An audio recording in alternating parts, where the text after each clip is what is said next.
इस वीडियो में हम लोग एक अत्यंत ही सामान्य दवाई और बहुत ही ज़्यादा इस्तेमाल की जाने वाली दवाई इट्राकोनाज़ोल के बारे में बात करेंगे। तो इट्राकोनाज़ोल जो है अभी तो के समय में सभी लोग इससे बहुत ही ज़्यादा परिचित हैं। बहुत ही कॉमनली हर जगह उपलब्ध है, बहुत ही साधारण तरीके से ये दवाई उपयोग में लाई जा रही है और बहुत गलत तरीके से भी इसका उपयोग हो रहा है, उसके बारे में भी हम लोग बात करेंगे। ये जो दवाई होती है, ये एक एंटी फंगल ग्रुप की दवाई होती है। जैसे कि अभी हमने पिछले वीडियो में बात किया था फ्लुकोनाज़ोल के बारे में। तो ये फ्लुकोनाज़ोल के आगे की दवाई है, मतलब कि नेक्स्ट लेवल की दवाई है इट्राकोनाज़ोल। तो ये जो दवाई है फ्लुकोनाज़ोल की तरह ही तमाम तरह के एंटी फंगल एजेंट के तौर पर इस्तेमाल की जाती है तमाम तरह के फंगस वाले इन्फेक्शन में। तो जिसमें कि प्रमुख रूपेण जो इन्फेक्शन यूज किया जाता है, उसमें जो स्किन का दाद दिनाई वाली जो बीमारी है, उसमें सबसे ज्यादा इस्तेमाल की जाती है। इसी तरह से जो कैंडिडा, जो हमने बात किया था पिछले वीडियो में, कैंडिडा जो फंगस होता है, तो वो हमारे बॉडी में बहुत सारे ऑर्गन्स को अफेक्ट कर सकता है, बहुत सारे हिस्से को अफेक्ट कर सकता है। जैसे कैंडिडा जो होता है कैंडिडल बैलेनोपोस्टाइटिस करता है, जो लिंग के आगे की चमड़ी होती है वहां पे इन्फेक्शन करता है। इसी तरह स्त्रियों में जो सफेद पानी की दिक्कत होती है, उसमें भी ये कैंडिडा इन्वॉल्व होता है सबसे ज्यादा। इसके अलावा कैंडिडा मुंह के अंदर इन्फेक्शन कर सकता है, गले में जो खाना खाने वाली नली है, पेट के अंदर इन्फेक्शन कर सकता है, खून में इन्फेक्शन कर सकता है। तो हर प्रकार के कैंडिडा के इन्फेक्शन में ये उपयोग में लाई जाती है दवाई। इसी तरह से जो नाखून का फंगल इन्फेक्शन होता है, उसमें भी इट्राकोनाज़ोल काफी ज्यादा पॉपुलर है। जो सेहुला वाली परेशानी है, जिसमें पी वर्सिकॉलर, पिट्रियासिस वर्सिकॉलर वाला जो फंगल इन्फेक्शन होता है, वहां पर भी इट्राकोनाज़ोल इस्तेमाल की जाती है। कुछ गंभीर फंगल इन्फेक्शन में भी ये दवाई इस्तेमाल होती है, जैसे कि हिस्टोप्लाज्मोसिस, ब्लास्टोमाइकोसिस, एस्परजिलोसिस, कान का जो फंगस है उसके अंदर। तो जो गंभीर फंगल इन्फेक्शन है, जानलेवा फंगल इन्फेक्शन है, वहां पर भी ये दवाई बहुत ही ज्यादा इस्तेमाल की जाती है। अभी के समय ये दवाई साधारण जो मेडिकल स्टोर हैं वहां पर इसका काफी ज्यादा उपयोग किया जा रहा है। उपयोग क्या कहा जाए, उसे दुरुपयोग ज्यादा किया जा रहा है कि जैसे मेडिकल स्टोर के जो लोग हैं उनको ये तो पता नहीं है कि कौन सी दवाई कितने समय तक चलनी है, उस दवाई का क्या साइड इफेक्ट है, उस दवाई का दूसरे दवाई के साथ क्या इम्पैक्ट है, ये सब कुछ भी नहीं पता है। बस ये पता है कि दाद की इन्फेक्शन में लेना है, एक हफ्ते 2 हफ्ते खाया, उससे आराम हुआ, फिर व्यक्ति छोड़ा, फिर उसका दाद हुआ। तो ऐसे ही ये दवाई चली जा रही है, बाजार में खूब ज्यादा पॉपुलर हो गई है। और जो जो चीपर ब्रांड्स हैं जैसे कि कैंडी फूड्स, ये सब अपने आप बिके जा रहे हैं बाजार में भारी संख्या में। तो इसके बारे में हम लोग कुछ साइड इफेक्ट के बारे में भी अब बात करेंगे। तो जो इट्राकोनाज़ोल दवाई है, ऐसे तो बहुत सुरक्षित दवाई है फ्लुकोनाज़ोल वाली दवाई की तरह ही, लेकिन कुछ विशेष परिस्थितियों में उसके कुछ गंभीर और खतरनाक साइड इफेक्ट भी आते हैं। तो वो उस कंडीशन में मुश्किल पड़ जाती है और कई बार जानलेवा भी साबित हो जाती है। तो जो सिंपल साइड इफेक्ट होते हैं उसमें सबसे ज्यादा जो पेट का साइड इफेक्ट है, वो साइड इफेक्ट देखने को मिलता है, जैसे उल्टी जैसा लगना, उल्टी होना, पेट में दर्द होना, डायरिया होना। इसी तरह से पेट में गैस का प्रॉब्लम ज्यादा हो जाना, अपच की समस्या हो जाना। तो ये सब जो पेट की समस्याएं हैं, ये सब इसकी वजह से देखी गई हैं सबसे कॉमन साइड इफेक्ट के तौर पे। इसके अलावा स्किन में रैसेस पैदा कर सकता है, स्किन में खुजली भी पैदा कर सकता है, इचिंग भी पैदा कर सकता है। थोड़ा बहुत मरीजों में चक्कर, सिर दर्द आना, घूमने जैसा कि वर्टाइगो टाइप का, ऐसा लगेगा कि गोल गोल घूम रहा है, इस तरह का भी कुछ प्रॉब्लम देखने को मिला है। कुछ मरीजों में भूख ना लगना, इस तरह की भी शिकायत देखने को मिलती है। तो ये जितने भी साइड इफेक्ट मैंने बात किए हैं, ये सब माइनर साइड इफेक्ट हैं, मतलब बहुत हल्के फुल्के साइड इफेक्ट की कैटेगरी में होते हैं। और अधिकांश इसमें से साइड इफेक्ट जो होते हैं खुद ही बॉडी एडजस्ट कर जाती है, या फिर हल्की फुल्की साथ में दवाई दे देने से वो प्रॉब्लम सॉर्ट आउट हो जाती है। जैसे मान लीजिए एसिडिटी हो रहा है या गैस की दिक्कत हो रही है इस दवाई को लेने से, तो उसमें व्यक्ति ने गैस की कोई दवाई ले ली और वो प्रॉब्लम सॉर्ट आउट हो गई। डायरिया हो रही है तो फिर उसमें कुछ डायरिया की दवाई ले ली, उससे प्रॉब्लम सॉर्ट आउट हो गई। सिर दर्द हुआ तो थोड़ा सा पेन किलर ले लिया, पैरासीटामॉल ले लिया, उससे प्रॉब्लम सॉर्ट आउट हो गई। तो ये सब side effect minor side effect के तौर पर देखे जाते हैं, मेजर साइड इफेक्ट के तौर पर नहीं देखे जाते हैं। तो जो मेजर साइड इफेक्ट है उसके बारे में हम लोग बात करेंगे। तो इट्राकोनाज़ोल ऐसे ग्रुप की दवाई है जो दूसरे दवाइयों से काफी ज्यादा रिएक्ट करती है। इसमें दो ग्रुप जो है उसको कंसीडर करना इट्राकोनाज़ोल इलाज के दौरान बड़ा जरूरी होता है। एक होता है कि इट्राकोनाज़ोल CYP3A4 एक एंजाइम होती है लीवर में, उसको इनहिबिट करती है। तो उस एंजाइम के वजह से जो दवाइयां मेटाबोलाइज होती हैं, उन दवाइयों को आपको अवॉइड करना होता है। मतलब वो दवाइयाँ साइड इफ़ेक्ट पैदा कर सकती हैं यदि इट्राकोनाज़ोल के साथ ली जाएँ तो। तो उनकी पूरी लिस्ट होती है जो डॉक्टर चेक करके ही आपको देता है। और दूसरा जो होता है हार्ट के ऊपर इसका इम्पैक्ट, क्यूटी प्रोलॉन्गेशन। जो हार्ट की वेव्स होती हैं उसको ये दवाई चेंज करती है। और यदि कोई दूसरी क्यूटी प्रोलॉन्गिंग एजेंट या तीसरी क्यूटी प्रोलॉन्गिंग एजेंट लेते हैं तो उस कंडीशन में मुश्किल आ सकती है। तो ये दवाई आपको खुद से नहीं लेना है, मेडिकल स्टोर से बिल्कुल भी नहीं लेना है, क्योंकि उन्हें ये माइनर डिटेल्स नहीं पता होती हैं।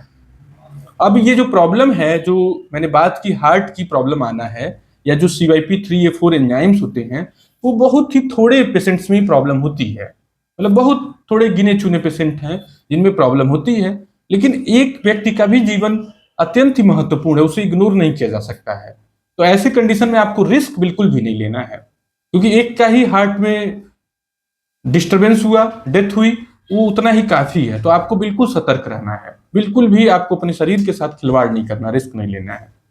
तो बहुत सारी दवाइयां हैं जो क्यूटी प्रोलॉन्गिंग एजेंट है, जैसे उदाहरण के तौर पे क्लेरिथ्रोमाइसिन है, एजिथ्रोमाइसिन है। तो ये दवाइयां आपको इट्राकोनाजोल के साथ आप नहीं ले सकते हैं।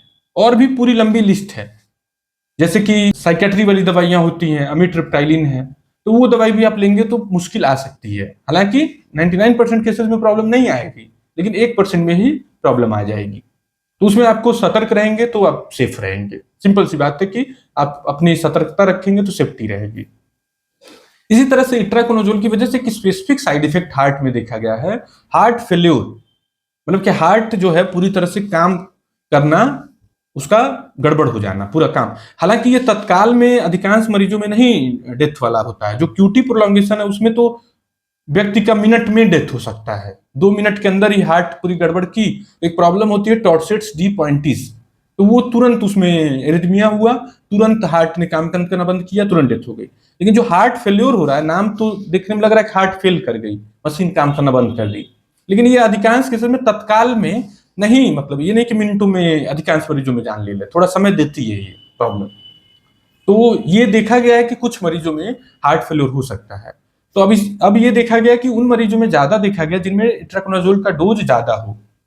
तो यहां पर भी अब ध्यान देना है कि इट्राकोनाजोल का जो डोज होता है वो आपके शरीर के वजन के हिसाब से कैलकुलेट होता है। और बाजार में लोग मेडिकल स्टोर से कुछ भी ले लेते हैं। जैसे अब एक पेशेंट आया था, वो 200 mg की गोली सुबह दोपहर शाम खा रहा था, 3 टाइम खा रहा था। वो बोल रहा है कि इसी से ठीक रहता, यही ले लेता हूं मैं बाजार से। तो ये बिल्कुल गलत है। आप बिल्कुल अपने साथ खिलवाड़ कर रहे हैं, अपने जीवन के साथ रिस्क ले रहे हैं। तो कभी कभी गड़बड़ हो जाता है, मुसीबत आ जाती है, तो बिल्कुल भी आपको ऐसा नहीं करना है। इसी तरह से इट्राकोनाजोल की वजह से लीवर फेल्योर का भी रिपोर्ट है, जिसको डिफ्यूज लीवर इंजरी बोला जाता है।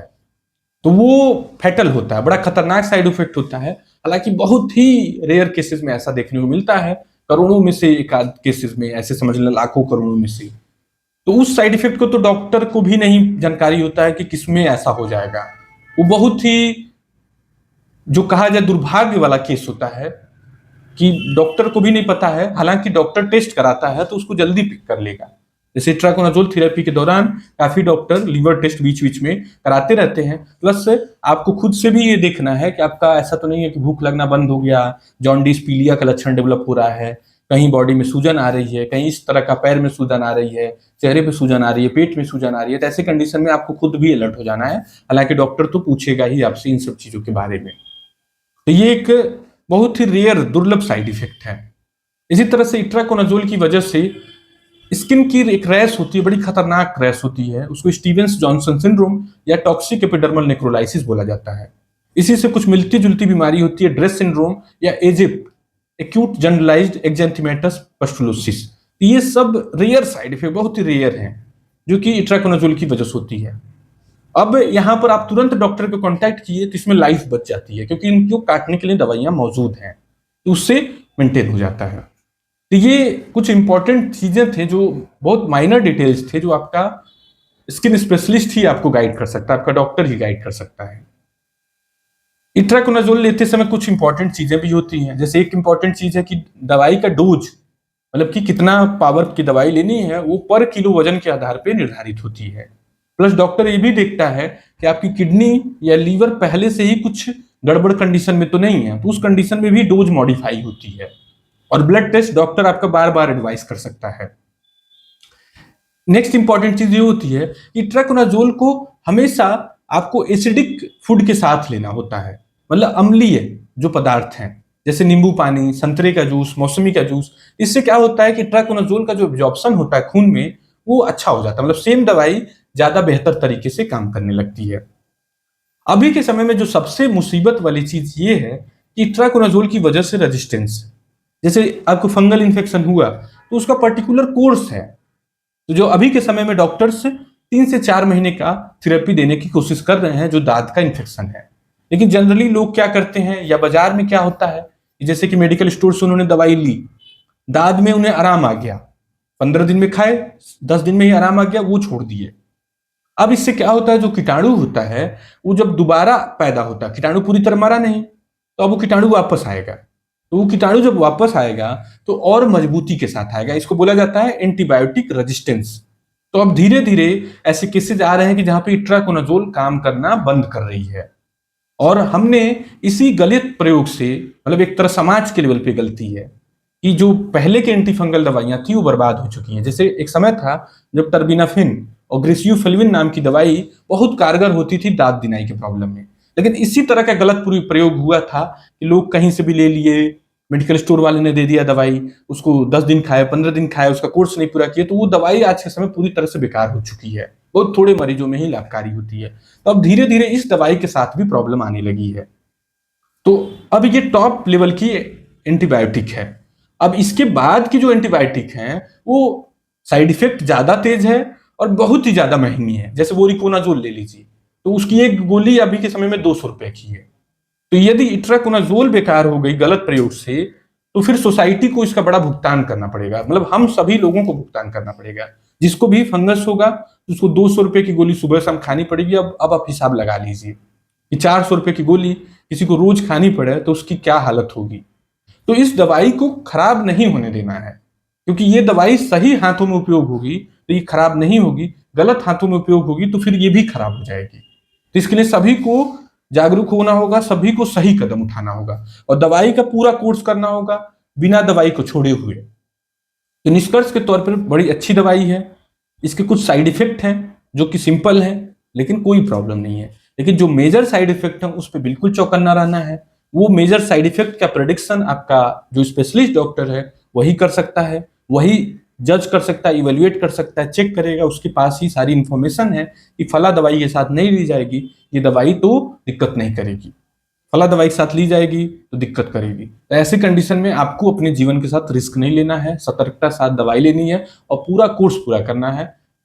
अधिकांश मरीजों में बहुत ही अच्छा रिवॉर्डिंग रिजल्ट रहता है यदि वो प्रॉपर ट्रीटमेंट कराएं तो। Thank you.